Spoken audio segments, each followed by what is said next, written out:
The Goat House is back, and the college football playoff bracket is set. The first ever 12-team playoff. I'm excited. Not only am I going to go through my full bracket in this video, but I'm going to give you a score prediction for every single round one game that starts next week here. But we'll break it down on this video right now. A Friday night battle for the state of Indiana. The Hoosiers travel to South Bend to take on the Fighting Irish. Indiana plus 7.5 at Notre Dame. I like Notre Dame to win 31-20, but Notre Dame's a team that I could see losing this game, and I could also see winning them winning it all. Feels like a different Notre Dame team. Something to monitor. They are dealing with several injuries throughout this year, some starters out, and their kicking situation's pretty bad, but I do love the way they match up in this game for a couple of reasons. Indiana could be a little sneaky. They could get the passing game going. Looking at what USC did that last game of the year, they got their passing game going against Notre Dame a little bit, and really nobody else could do that against them. But is Indiana tested enough? They did play Ohio State. That did not go well, but they had one of those unbalanced Big Ten schedules where that was really the only team near Notre Dame that they've played, so it's going to be a big-time test. And you look at that Ohio State game and what Ohio State did. I mean, they ran the ball. Notre Dame probably has the best rushing game in football right now. I mean, with the running back duo, Love and Price, and then you have Riley Leonard, who's one of the better running quarterbacks in football. So I worry about Indiana stopping or even just slowing that run down at all. And something Ohio State did, once they figured it out early in the game, they started blitzing Rourke like crazy in this Indiana passing game. The Indiana offense in general had nothing. They had nothing going for them. And Notre Dame is a big-time blitzing defense, super good with the blitz. So I do think the matchup definitely favors Notre Dame at home in South Bend, which luckily for Indiana, they didn't get one of those crazy away games where they got to go way south or something like that. So I guess that's pretty solid for them as well. And they could be a little sneaky. I think Notre Dame's going to win this game with their rushing attack and the takeaways they create, the takeaways in the blitz, the takeaways they can create because of the blitz in this game. So I do like the Fighting Irish in this first game. 7.5 seems like a big line. Notre Dame's a team that's kind of let everyone down in the playoff or in big games. They feel a little bit different right now, but I do have them winning by 11 points at home in this one. SMU got to travel to Penn State, one of the tougher places to play in college football. They're plus 8.5. They are the big-time underdogs. I think this game, it could be a little sneaky. It's tough to predict the score in this game. I do feel pretty good about 27-23. I've actually made that closer than my original prediction because SMU, again, they could be a little sneaky. The quarterback, Jennings, playing very well, kind of a dual threat guy. The receivers look really solid. But something that stood out, they stopped the run. And I know they lost to Clemson, but they stopped the run pretty well. And that could be key against Penn State. Now, I do think Penn State's rushing attack is much better, and they should do enough damage in this game. But if they can at least slow that Penn State running game, then they definitely have a shot. They can make some plays through the air in this game. But the Penn State pass rushing defense is very solid. Them having that crazy home field advantage is huge in this one. But like I said right away, this is a little tough to predict the score just because Penn State, like which Penn State are we going to get? They've been a lot better at home, which is big. And they've played tougher. They haven't played a long list of tough teams, but they've played tougher teams than SMU, in my opinion, at least in the conference. But yeah, which offense is going to show up? There's been so many games, even against not the greatest competition, where the offense just stalls out for several drives and they just rely on Tyler Warren going crazy, which usually he does. But last week against Oregon, Penn State had so much production on offense and so many points, even though they lost the game. So which offense are we going to get? I'm not really expecting the one that showed up, last week against Oregon. I know Oregon's a lot better team than SMU, but it's hard to fully trust Penn State's offense, but I do think they'll do enough damage. They are the better team here. Is SMU tested enough for this? I mean, the best team they played maybe was Clemson last week, but they were looking really good down the stretch, and it's about taking care of the football at SMU because when they turn the ball over a little bit. They'll put the ball on the ground a little bit. We saw that right away against Clemson. If they didn't dig themselves a hole like they did, they would have won that game pretty easily, or maybe not easily, but they would have won that game. But Penn State should be able to turn them over. I think it stays a little closer than expected, or SMU can be a little sneaky, but I also could see an ass beating in Penn State's favor. I also could see that. So, Penn State's a little... They've had some games, like USC game, they barely escaped. I know that was a long time ago, though, it feels like now. But the Minnesota game just a couple weeks ago, You could argue SMU. Minnesota's better in their record, I think, but you can argue SMU is definitely better than them. But what if they played in the Big Ten? Would they be a Minnesota-type team? They're a lot more explosive on offense, right? That's the difference there. So this could be a trap. I'm going to roll with the Nittany Lions here, 27-23. Clemson versus Texas. I really don't think this one's going to be that close. Just my opinion here. That could blow up in my face. And there's some people that think Clemson could be sneaky in this game. Maybe. I just don't see it. I don't see it. I have Texas winning 27-13, a big victory. I actually thought about more than this. I don't see Clemson scoring much in this game. The passing game looked pretty decent last week. It's getting better under Klubnik. The running game was brutal last week. Mafah hasn't been as good in recent weeks, which I really like. Him as a big-time powerful runner, but Texas's defense is legit. We saw it down the stretch of the season. They didn't give a single touchdown to A&M 2 weeks ago. Georgia was really struggling to score. Obviously, I know Georgia won the game, but I just don't see Clemson getting much going on offense in this game. They're not tested. They played Georgia's defense in week 1, and we know how that went. But after that, they're really not tested. Their offense isn't tested enough for this Texas defense. And I know Texas's offense has been struggling a little bit, but they're playing the Georgia defense, playing the A&M defense. Those are much better defenses than Clemson. I know Clemson's defense is pretty decent, but I think, the way Louisville moved the ball on Clemson, I think we could see something similar here from the Longhorns. I think they'll be effective on the ground through the air. Ewers struggled last week, and I don't think he's 100%. You see him limping around. He's had multiple injuries pop up. You'd think maybe they're better off with Manning. Do we see Manning? Do we see Ewers a little healthier with a tiny bit break here? A little bit longer than normal. It's not like he has to play this week, so we'll see. Texas is loaded with talent. They're the better team.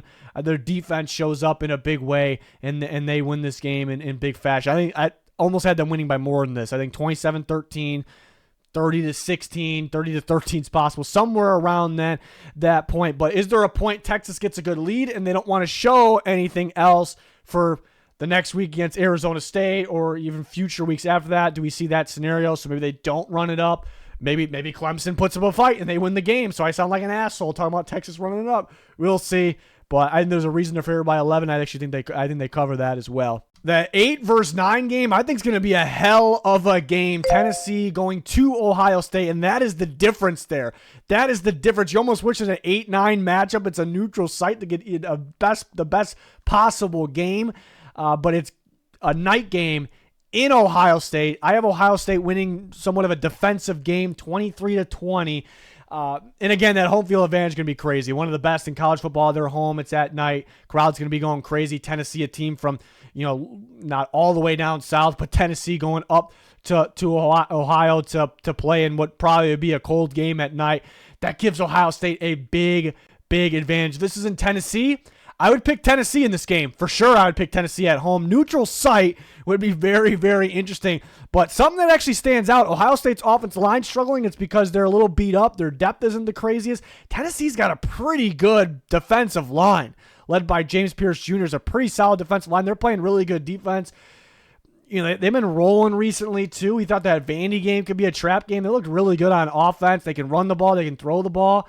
Honestly, Tennessee might be the better team slightly head-to-head just because the matchup, even though it's close, really Ohio State is a good enough team to beat Tennessee, one, but at home, in the cold, at night, that's what does it for me. That's what does it, and it's going to bring up the controversy of, because it's not like other sports, where the seeding is kind of set by the teams. The teams, if you win your division or if you just have a better record, you're just better overall. In college football, a committee decided in this game who is getting the home field advantage. That's why I think it probably should be a neutral site. And you can argue Tennessee should be ahead of Ohio State because they have kind of similar paths. They both have one bad loss. Tennessee's was a long time ago. They've gotten a lot better since then. Ohio State's, that's the last thing we saw. It just happened. Tennessee playing really good football recently. Ohio State, you're going, are they as good as we thought? We know they're pretty damn good. So I would actually argue Tennessee should be 8. They should be the home team. I really think it should be neutral in a game like this, especially 8-9. But 7.5 is the line. I think it's a little surprising, but at the same time, Ohio State's a really good football team, and that home field advantage. Tennessee's got to go up to the cold. Their offense stalls out sometimes. They'll go the first quarter, the first half without scoring much at all. The first quarter without scoring at all. And they got to go up to the cold. Tough tough environment. So there is a scenario where Ohio State that is, wins big because they're a very good football team. They stop Tennessee's offense from doing much at all in the first half, and that home field advantage is going to be insane in this game. So I do. This is a home field game. That's what it is right here. So, but I am watching how does Ohio State's offensive line hold up against Tennessee's D-line. The only game Tennessee's D-line wasn't really a factor was that Georgia game. Georgia blocked very well in that game, and that's Tennessee slipped up, obviously, in that one. But I think Ohio State's running game should do enough in this one, but we'll take them in a pretty close, fun game here, 23-20. So excited about all these games, really. But let's take a look at my full bracket predictions now. And ESPN has a fun bracket challenge game here. We can create a group. I'll pin the link down in the comments. You guys can join it. We'll see who has the best bracket at the end of the day. But yeah, I just made the picks. I picked Texas over Clemson. I picked Ohio State over Tennessee in what could be a good game. Kind of a trap game for Penn State, but I also can see them winning big. SMU not tested enough for this one. And then is Indiana tested enough for Notre Dame? Notre Dame wins that one. And then we get to the next round. Texas. Arizona State's hot. Scadaboo is one of my favorite players in the country. Kenny Dillingham, probably my favorite coach in the country. He's awesome coming from Oregon. Texas is the much better team. They'll be able to play good defense, slow down Arizona State, and I see them scoring. Texas got a pretty good run there. Clemson and Arizona State. An Ohio State-Oregon rematch, again, with this very well could be Tennessee versus Oregon. Could be a good one. It was close, kind of came down last drive last time at Oregon. I'm starting to wonder about Oregon's defense, actually, because how much Penn State scored on them, but it was that just kind of a Big Ten title game thing. But Ohio State's offense has been honestly a little underwhelming, and then they score a lot of points on them as well. So Oregon's defense actually might not be as good as we thought, but their offense is awesome. I just trust them to outscore Ohio State in this one again. So we'll take Oregon. It's kind of good for Oregon. This isn't the third time playing Ohio State. That makes things tougher. But I'll take Oregon in that one. And then Penn State and Boise. I know Genty, maybe could take over in that game, but Penn State's just a far better team. It's a pretty good run. Again, SMU could be a little tougher, but it's a pretty good bracket for Penn State there. They lose to Oregon, but they have an easier bracket. It's crazy. And then Notre Dame, Georgia becomes super interesting. This would be the Sugar Bowl because Carson Beck is going to be done. And I know the quarterback this year wasn't making, Georgia, sometimes breaking them a little bit. I do think they're better with Carson Beck, the quarterback they had last year, the quarterback they've had all year this year. The defense played at an elite level against Texas, so they could cause some problems for Notre Dame. Notre Dame, one of the hotter teams of football. They're the best football, it feels like right now, running the ball. Defense, obviously very solid with the blitz and creating takeaways. This would be a really good game. I could see this being very, very low scoring, just a defensive game, because I'm not going to really trust Georgia's offense much without Beck, and they're not the most explosive offense as it is. And then Georgia's defense, if they play like they did against Texas, that could be interesting. But missing Beck, and then something, which Georgia is going to show up, because they've had underwhelming moments. Like, look at the Georgia Tech game. They should have lost that game, but they probably were thinking ahead to Texas. But which Georgia is going to show up? It's something I've noticed. If there is a flaw on defense, is they kind of struggle with the mobile quarterbacks, and Riley Leonard probably is the best one in the playoff right now. So because the injury, and Notre Dame has a lot of injuries too, though. But because the injury at quarterback, and I think Riley Leonard could have a big game on the ground this one, I'm gonna go Notre Dame in that one, and then that. Leaves us to Penn State, Notre Dame, and Texas and Oregon. I've been back and forth on these. I kind of predetermine that whoever wins that Notre Dame-Georgia game is going to go to the championship game.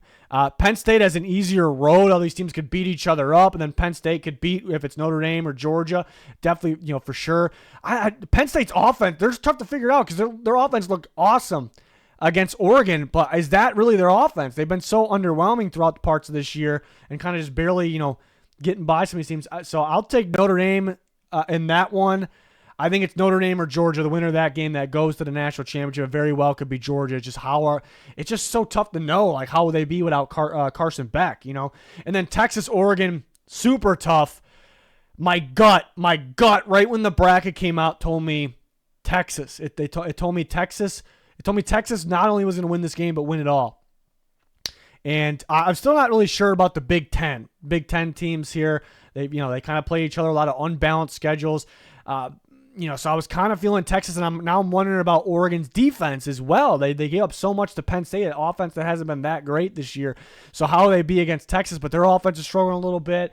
Texas's defense is awesome. They might be a little more balanced perhaps, but then I'm thinking a couple things. What is the best thing in the playoffs right now? I know Oregon's number one, but the best thing is that Oregon offense. There's no offense that is that explosive, as explosive as Oregon. And Texas, playing in the SEC is tough. SEC is tough because every week you're playing someone at a trap game, someone tough, and you're tested, right? But they haven't really played anything close to Oregon's offense. And I'm not one of those people saying Texas had an easy schedule. I see a lot of people saying that. I disagree with that. I think, again, it's tough every single week, game after game, playing a tough team. Even the middle of the road SEC teams are tough, and they take care of business. But I don't think they've seen anything near Oregon's offense. I think about Dillon Gabriel last year against Texas. He diced them up. He ran all over them. And now he's with a much better team in the Oregon Ducks, and he is playing better. So my gut's usually more right than if I change things, but right now I'm leaning towards Oregon, and I predetermined right when I saw the bracket. I'm actually quite confident with it. The winner, and Oregon honestly could lose to Ohio State or Tennessee in that second round game, but I pretty confident the winner of Texas and Oregon will win the national championship. Over here you got Penn State. I think it's the best Penn State can do against Oregon if they had to play them again. I think it's the very best they can do, and they still lost that game. Probably should have lost by a little bit more. Flags weren't really going their way. And then Notre Dame, do they have the passing game? They're a little beat up in their kicking situation to win it all. This might be the ceiling, but I mean, Oregon did head-to-head, Notre Dame. Oregon did struggle to stop Penn State on the ground, so they would most definitely struggle against Notre Dame on the ground, but I think Oregon's offense would be too much. See what USC, they're able to throw the ball downfield against Notre Dame. So, and then if it's Georgia, I just don't think Georgia has the offense. I think they actually have the defense to play with Oregon or slow Oregon down more than anyone else out there, but I don't think they're going to stop them. Gabriel will be able to run on them, and then Oregon's going to score, and I don't really trust Georgia's offense, especially without Carson Beck. So I think Oregon actually would match up quite well with Georgia, unlike the last time we saw those two teams play in the beginning of the season a couple years ago. But yeah, I think Oregon, maybe out of the teams they could see from that bracket, maybe Notre Dame's the last team they want to see, just because how strong they are running the football, and their defense is definitely unique with the blitz. But I'll take Oregon here. My original feeling was Texas. Here's the thing.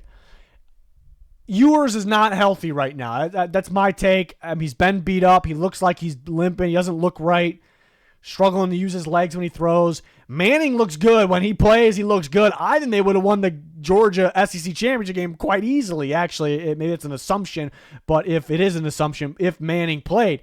If Ewers is healthier for some reason during this run, I like Texas more. I'll pick Texas to win. If I know for sure Manning is playing more, I like Texas to win, actually. So that was my original gut pick, and usually those are right. But Oregon's offense is probably just too much. But I'm starting to wonder about their defense. While they're letting Penn State move all over them, I'm like, yeah, I guess. I mean, how many good quarterbacks, how many good offenses have they played? Ohio State, and even their offense is a little underwhelming. They scored a lot of points on them. Boise scored a lot of points on them. That was really early in the year. I don't like basing things off early in the year, but still, so is the defense. They got some studs on the defense, especially the defensive line.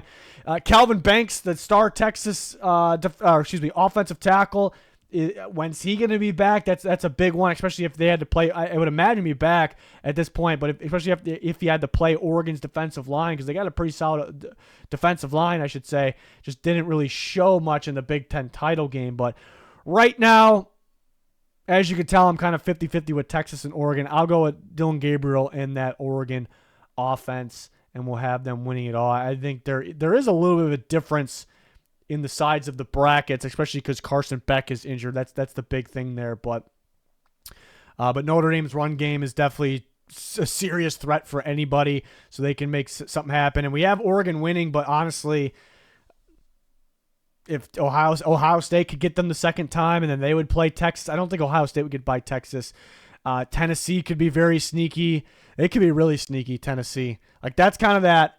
We talked about who could be sneaky in round one, like SMU, but if we're talking about a team that can be sneaky and like just surprise everyone and go the distance, yeah, maybe Tennessee, if their offense just clicks a little bit more, and it definitely could at the right time. So this should be a really fun playoff. The best thing about college football at this time of the year, even when it was just bowl games, it's like learning the difference between conferences. We just really don't know. You can't really base things off of some of these non-conference games from earlier in the year. It's just, how are these teams away from their conference? How good are these conferences? Who's the best? I do think, even though I have Oregon winning it all, I do think the Big Ten is being overrated a little bit, and the SEC actually for once maybe being underrated a little bit, just because teams like Vandy were upsetting Florida, but I think those teams are actually really solid. They're not playoff teams. Honestly, Florida probably could do some damage in the playoff. I definitely think Ole Miss would be able to. They just kind of played down to competition, but it's always like a learning experience. Like, we go, okay, I guess that team's schedule ended up being easier because that conference wasn't as good as we thought. And this conference, hey, maybe it was better than we thought. So that'll be the best part. It's always the best part. So we will see. But this is my current prediction, and as you can tell, I'm still kind of on the fence. I was really on the fence with the Georgia-Notre Dame game down there, and if Penn State plays Notre Dame, but then you got, Tennessee and Ohio State from the start. But really, the one I'm on the fence about is the team I'm going to pick to win it, the winner between Texas and Oregon. That game is the Cotton Bowl as well, so a tough one. But that'll wrap it up for my college football playoff prediction. Something I guess we can update, always talking about these things on Twitter. Full NFL coverage here, so check out our weekly content, weekly picks, and a lot more. But that will do it for this one. Thanks everyone for watching. Goodbye.